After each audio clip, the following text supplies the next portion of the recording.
Juveniles committing crimes is something that we generally don't wish to think about.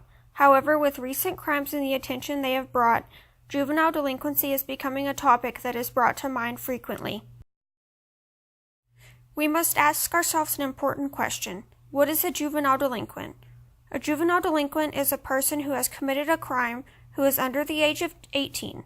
Another distinguishing factor is that juvenile delinquents are not usually tried in adult court, but they can be depending on the crime. Next, we should assess why studying the causes of juvenile delinquency is important.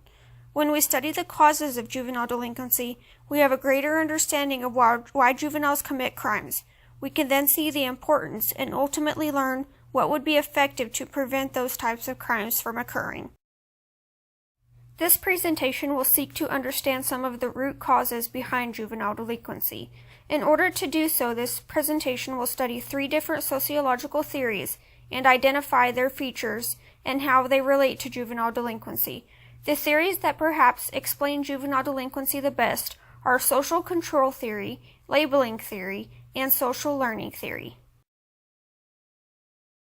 Prior to beginning research, I made a couple of predictions. One of my predictions was that juveniles will continue to commit crimes once they are labeled a criminal by society due to the effects of labeling theory.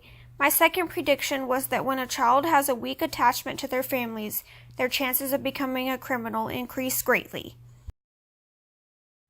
In order to find reliable sources, I used the Texas Tech University Library and Google Scholar to find relevant information.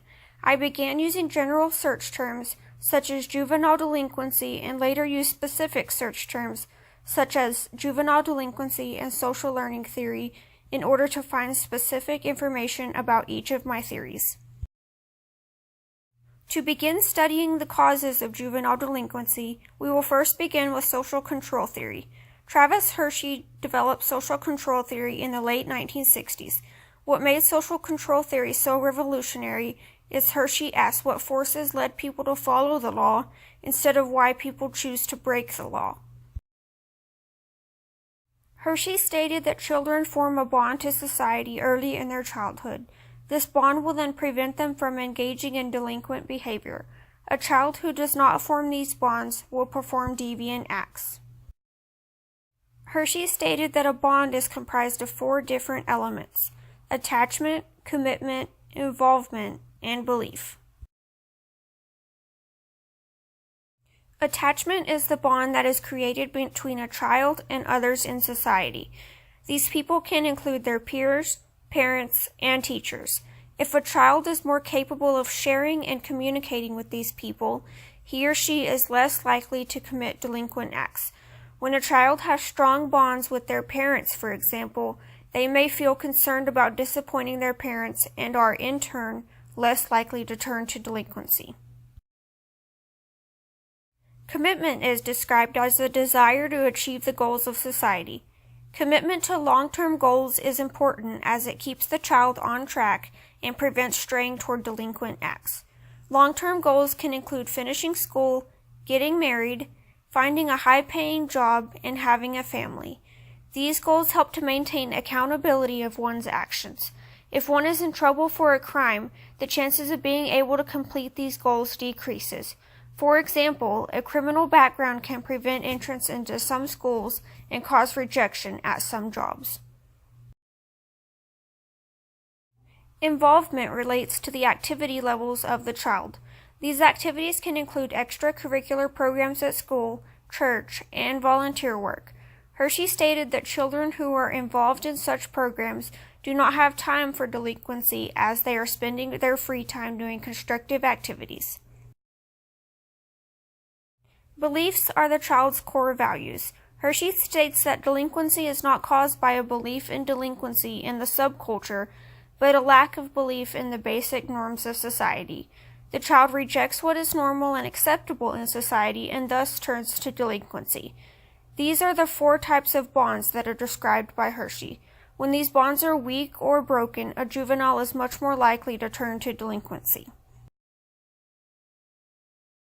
Labeling theory is the process of attaching a label to a person that they have not chosen.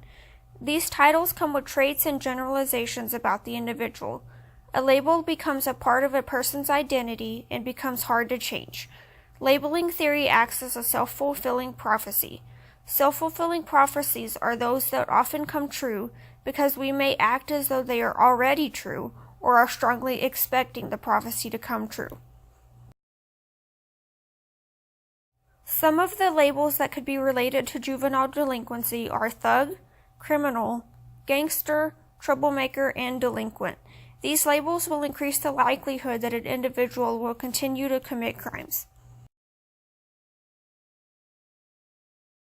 Social learning theory is thought to be a general theory to explain crime because it explains why people do and do not commit crimes.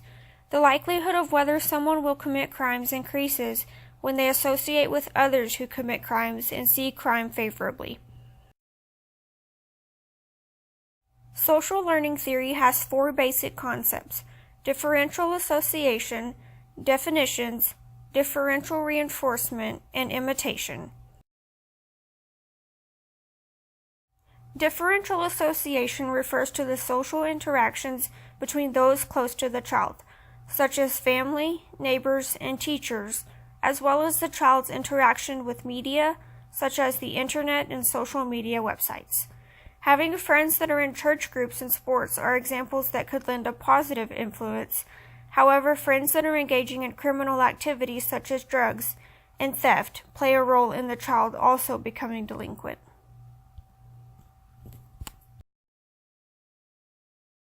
The likelihood of a child mimicking these behaviors depends on 4 factors: frequency, duration, priority, and intensity. The greater the amount of time and the percentage of all time spent with negative influences, the greater the amount of influence and behavior on a child. The next component is called definitions. Definitions are the child's own beliefs and attitudes towards certain behaviors. When a child disapproves strongly of a certain act, they are less likely to engage in that particular act. Differential reinforcement is the cost-benefit calculation that is done to determine the rewards or punishment that will come about from a certain action. Obviously, people are much more likely to engage in behaviors that have high rewards. Some of these rewards can include monetary gain, increase in social status, or excitement gained from the act.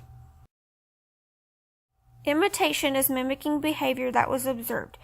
Individuals may fall into delinquency by watching another break the law and see the positive reinforcement, such as monetary gain. Imitation can be directly observed or also observed through media. Though the actual commission of criminal acts is far more complex, these 4 concepts seek to conceptually explain how behavior is learned and how juveniles may seek out the positive reinforcements of committing certain acts of crime. Some policy recommendations to prevent juvenile delinquency relate to keeping children busy at the peak hours of crime, which are after school. Cities can provide more activities for juveniles to participate in. These can include more varied extracurricular activities for school, youth programs at church, parks, pools, and other types of entertainment. Keeping children busy would give them less time to be engaged in delinquency. The causes of juvenile delinquency are complex and varied, ranging from psychological stress to weak bonds within their communities. Juveniles may fall into delinquency from the influences of their peers and may continue into delinquency once officially labeled a delinquent by society. Many of the causes of juvenile delinquency can be described by the social control theory, labeling theory, and social learning theory, each of which contains different aspects that seek to determine some of the reasons why children choose crime.